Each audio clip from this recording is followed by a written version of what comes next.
भाजपचे खासदार रामदास तडस यांच्या विरुद्ध कोण असणार महाविकास आघाडीचा वर्धा लोकसभेतून उमेदवार?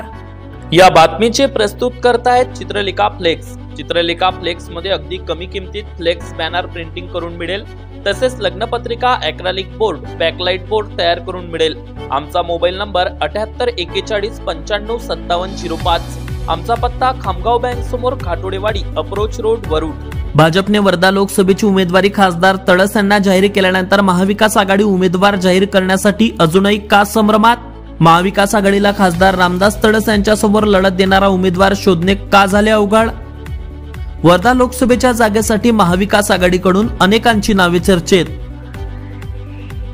वर्धा लोकसभेतून दोनदा खासदार म्हणून निवडून आलेले भाजपचे खासदार रामदास तडस यांना तिसऱ्यांदा भाजपने वर्धा लोकसभेतून उमेदवारी जाहीर केल्यानंतर सध्या त्यांच्या विरुद्ध लढत देणारा उमेदवार शोधणे महाविकास आघाडीसाठी कठीण झाल्याचं चित्र सध्या समोर दिसते आहे। विशेष म्हणजे वर्ध्याच्या जागेसाठी महाविकास आघाडीकडून अनेक नावे देखील सध्या चर्चेत आहे। महाविकास आघाडीचा उमेदवार नेमका कोण असणार हे जरी चित्र अजूनही स्पष्ट झालं नसून सध्या खासदार तडस मात्र सध्या ऍक्शन मोड मध्ये आल्याचं चित्र दिसते आहे। ते कार्यकर्त्यांच्या भेटी देखील घेते आहे।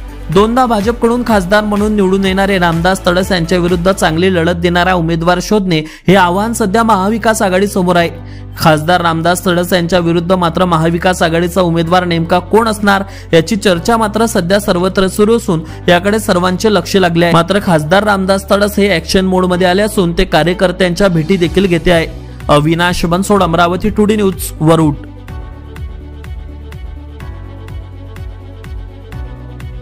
आता वरुड मोर्शी तालुक्यातील प्रत्येक अपडेट सर्वात आधी तुमच्या मोबाईलवर पाहण्यासाठी आजच आमच्या अमरावती टुडे न्यूज या YouTube चॅनलला सबस्क्राइब करा आणि प्रत्येक न्यूज तुमच्या व्हॉट्सअपवर सर्वात आधी बघण्यासाठी आमच्या 93 73 34 73 84 या व्हॉट्सअप क्रमांकावर मेसेज करा आणि ग्रुपला जॉईन होऊन प्रत्येक अपडेट सर्वात आधी मिळवा।